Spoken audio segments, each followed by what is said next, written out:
Good morning, how are you. आज हम लोग नया चैप्टर स्टार्ट करेंगे, लाइन एंड एंगल।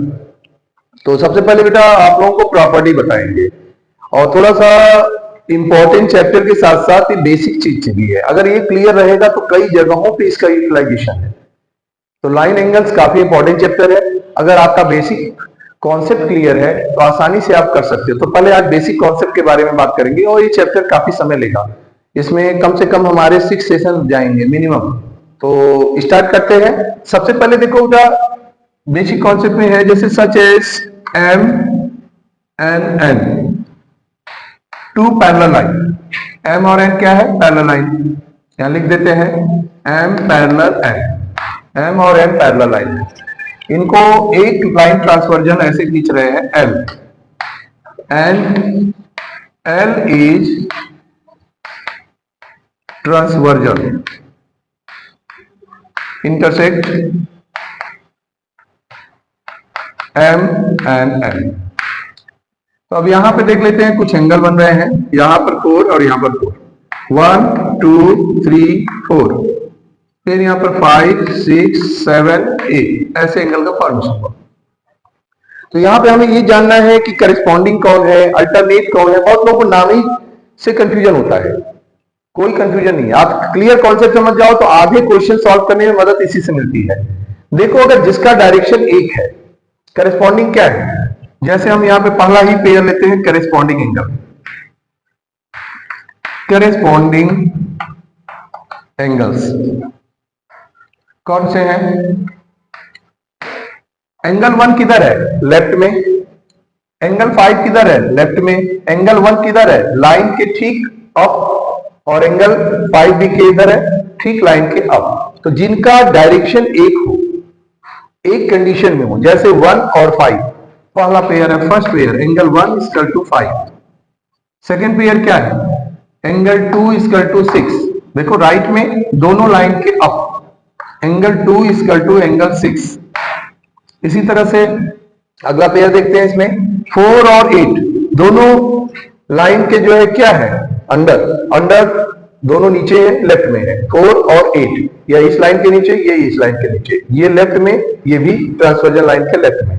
तो हमारा तीसरा पेयर क्या हो गया? Third pair angle 4 and angle 8, और लास्ट पेयर इसमें क्या है? 3 और 7, 3 और 7। तो ये क्या है? Corresponding angle. इससे हमने क्या बनाया? Corresponding angle. तो क्लियर हुआ? मतलब जिसका डायरेक्शन क्या हो? सेम हो, इक्वल हो, तो उनकी वैल्यू क्या होगी? इक्वल। अब जैसे हमारा मान लो ये एंगल दे दिया गया है, ये हमारा एंगल है 100 डिग्री, तो अब ये हमारा सब 100 डिग्री होगा। ये भी 100 डिग्री, ये भी 100 डिग्री, ये भी 100 डिग्री, ये भी 100 डिग्री। रीजन क्या देंगे? जैसे अगर 100 है और फिर पूछ दिया गया angle 1 equal to 5, 100 degree, bracket में लिख देंगे करेस्पॉन्डिंग एंगल। ब्रैकेट में क्या लिखेंगे? Corresponding angle. तो ये आपका पहला पार्ट क्लियर हुआ। अब दूसरा लेते हैं, दूसरा pair alternate. Alternate exterior angle. Alternate में दो आएंगे, एक बाहरी और एक अंदर। Alternate exterior angle. Alternate exterior angle में क्या होगा? जैसे ये दोनों पैरेलल लाइन है, इन दोनों पैरेलल लाइन एम और एन पैरेलल लाइन है, इनके ठीक आउटसाइड में, मतलब आउटसाइड में जैसे इधर और इसके आउटसाइड में इधर, दोनों लाइन के बीच में नहीं, एक्सटीरियर एंगल अल्टरनेट पोजीशन पे। मतलब अगर एक लेफ्ट तो दूसरा राइट, एक अप तो दूसरा डाउन, ऐसे। स्वास्तिक याद रखो, स्वास्तिक, ये वाला पोर्शन है ना स्वास्तिक का, ऐसे। मतलब हमारा एक लेफ्ट हो गया तो एक राइट, ये राइट हो गया। लेफ्ट में क्या हो गया? अप में हो गया, तो ये यहाँ डाउन में हो जाएगा। तो इस तरह से ये पोर्शन हमें याद रखना है, स्वास्तिक का पोर्शन। तो यहां पर जैसे देखते हैं एंगल 1, एंगल 1 हमारा जो है एक्सटीरियर है, तो इसके पोजीशन पे कौन है? 7, मस्ट क्लियर। इसी तरह से यहाँ पर 2 है, तो यहाँ पर 2 का क्या होगा? 8, 2 का 8। इसे हम लोग क्या बोलेंगे? Alternate exterior angle. अगर एक कोई पता है, जैसे मान लो ये 110 डिग्री दिया है, तो हम 7 की वैल्यू निकाल सकते हैं। एंगल 1 क्या है 110, तो 7 भी क्या होगा 110। अल्टरनेट एक्सटीरियर एंगल, ब्रैकेट में रीजन क्या लिखेंगे अल्टरनेट एक्सटीरियर। अगर जैसे ये 110 डिग्री हो गया तो यहां पर इसकी वैल्यू भी क्या होगी 110 डिग्री 1:7 और रीजन क्या देंगे ब्रैकेट में यही अल्टरनेट एक्सटीरियर एंगल। ऐसे रीजन लिखना बहुत जरूरी है।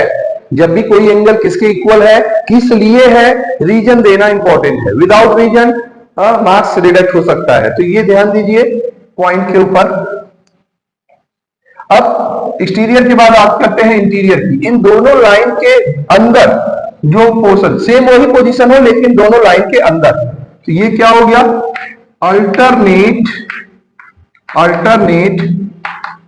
Interior angle. Alternate interior angle कौन है, जैसे देखो 4 के पोजीशन पे कौन है 6, इधर ये लेफ्ट में डाउन, ये राइट में अप, राइट में अप, तो ये हो गया हमारा दूसरा पेयर। 3 इक्वल टू क्या होगा 5, 3 इक्वल टू 5, ये क्या हो गया alternate interior angle. Alternate interior angle हो गया। आप स्क्रीनशॉट भी लेते रहिए या अगर जैसे भी नीड हो आप देख सकते हैं। अब alternate interior exterior corresponding 3 category हुआ। अब आपको बताएंगे सम ऑफ को इंटीरियर और वर्टिकल अपोजिट, ठीक है। फिर आपको लीनियर पेयर भी बताएंगे, सप्लीमेंट कंप्लीमेंट, ये सारी प्रॉपर्टी आपको जानना है। प्रॉपर्टी जान जाएंगे तो कल से हमारा सेशन इसमें आगे हम लोग आएंगे एक्सरसाइज पे, ठीक है। और पहले हम लोग साइड से करते रहेंगे फिर इसके बाद एनसीईआरटी पे आएंगे, क्योंकि एनसीईआरटी में कॉन्सेप्चुअल एकदम एक सिस्टम से नहीं है। अचानक मतलब जैसे होता है ना किसी बच्चे को 1 केजी उठाना है, बोझ 2 केजी उठाना है, फिर धीरे धीरे कॉन्सेप्ट बढ़ाना है, उसमें अचानक 10 केजी लाद देंगे, आपको कॉन्सेप्ट पता नहीं रहेगा तो करोगे कैसे। तो ऐसे ही करना है, ठीक है। तो देखिए यहाँ पर दूसरा यहाँ पर क्या है अपोजिट, वर्टिकल अपोजिट, वर्टिकल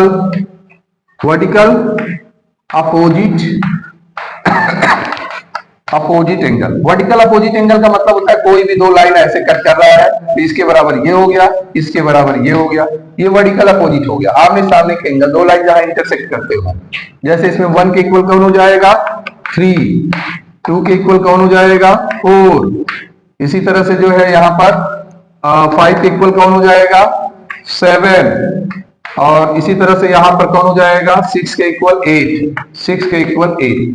ये क्या है वर्टिकल अपोजिट एंगल, जो बिल्कुल दो लाइन इंटरसेक्ट करते हो, आमने सामने के एंगल हो, वर्टिकल अपोजिट, वर्टिकली एक दूसरे के अपोजिट, तो इसे हम लोग वर्टिकल अपोजिट एंगल बोलते हैं। जैसे अगर 1 की वैल्यू हमारी 110 है तो 3 भी 110 होगा। अगर हमारा 2 की वैल्यू जो है 70 है तो 4 भी 70 होगा। रीजन लिखते रहेंगे। तो ये हो गया वर्टिकल अपोजिट। अब इसमें एक प्रॉपर्टी और आती है वर्टिकल अपोजिट के साथ साथ सम ऑफ को इंटीरियर एंगल। जैसे सम ऑफ को इंटीरियर में क्या होता है, सम ऑफ ट्रांसवर्जल भी बोलते हैं कुछ लोग, सम ऑफ को इंटीरियर, सम ऑफ को इंटीरियर एंगल, सम ऑफ को इंटीरियर एंगल। को इंटीरियर एंगल क्या होता है, जहां दोनों पैरेलल लाइन के बीच में दोनों एंगल का सम क्या हो, जहां दोनों लाइन है पैरेलल है, इनके अंदर दोनों एंगल का सम 180 होता है। जैसे 4 + 5, 4 + 5 क्या होगा 180। इसी तरह से 3 + 6, 3 + 6 क्या होगा 180। अगर इसमें से कोई भी एक हमें पता है, जैसे मान लो 4 की वैल्यू दे दिया गया है या 5 निकालना है, जैसे मान लो इसको ऐसे कर दिया गया, जैसे यहाँ पे ये x दे दिया गया और x की वैल्यू निकालनी है और ये यहाँ पे 110 दे दिया गया, तो कैसे करेंगे क्वेश्चन इसको। जैसे यहाँ पर x + 110 = 180, रीजन क्या लिखेंगे ब्रैकेट में, रीजन लिख देंगे सम ऑफ को इंटीरियर एंगल, सम ऑफ को इंटीरियर एंगल, और x = 180 - 110 ऐसे निकाल लेंगे 70 डिग्री, 70 डिग्री निकल गया। यहाँ रीजन क्या रहेगा सम ऑफ को इंटीरियर एंगल, सम ऑफ को इंटीरियर एंगल, ये रीजन रहेगा। तो ऐसे क्वेश्चन हम लोगों को यहाँ पर मिलते हैं। तो ये प्रॉपर्टी इसमें क्या हो गया, दोनों एंगल के सम 180 आते हैं। ट्रांसवर्जन लाइन जहां भी पैरेलल लाइन हो उनके बीच के एंगल दोनों सम क्या होंगे, सम ऑफ ट्रांसवर्जन या सम ऑफ को इंटीरियर एंगल, ठीक है। तो अब यहाँ पर एक प्रॉपर्टी और है इसमें, आपका लीनियर पेयर बता देते हैं। जैसे कोई भी एक स्ट्रेट लाइन है, अगर एक स्ट्रेट लाइन पे दोनों एंगल का सम 180 होता है, इस प्रॉपर्टी को हम लोग लीनियर पेयर या सप्लीमेंट बोलते हैं। तो यहाँ पे क्या होगा, angle 1 plus angle 2 equal to 180। इस पेयर को क्या बोलेंगे, लीनियर पेयर, लीनियर पेयर या supplement angle, supplement angle, supplement. तो 1 प्लस 2 180, ऐसे देखो 3 प्लस 4 180। यही चीज अगर हम लोग ऐसे भी देखें 1 प्लस 4, ऐसे भी तो स्ट्रेट लाइन है, तो एक स्ट्रेट लाइन में 1 प्लस 4 180, तो इधर भी ऐसे आ जाएगा 2 प्लस 3 180 डिग्री। कहीं भी जैसे इधर देखो 5 प्लस 6, एंगल 5 प्लस 6 क्या हो गया 180 डिग्री, ठीक है। 7 प्लस 8 180 डिग्री। तो ये हमारा इसमें ये प्रॉपर्टी यूज करते रहेंगे ऐसे। इस प्रॉपर्टी को हम लोग क्या बोलते हैं, लीनियर पेयर या सप्लीमेंट एंगल, लीनियर पेयर या सप्लीमेंट एंगल। तो ये आपको सारे प्रॉपर्टी तैयार रखने हैं। कुछ पैरेललोग्राम के भी प्रॉपर्टी आपको यूज रखने हैं। दो पैरेलल लाइन हमेशा एक दूसरे को जब इंटरसेक्ट करते हैं तो पैरेललोग्राम बनाते हैं, तो ये प्रॉपर्टी बार बार यूज होंगे। कुछ ट्रायंगल के भी प्रॉपर्टी इसमें आ जाएंगे, जैसे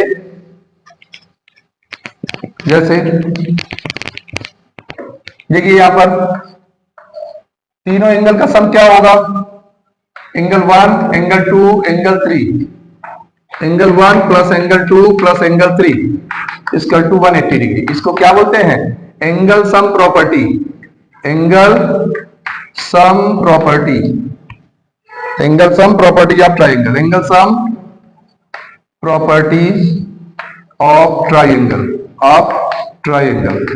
तो ये प्रॉपर्टी जहां तीनों एंगल का सम 180 होता है, इससे भी हम निकाल सकते हैं।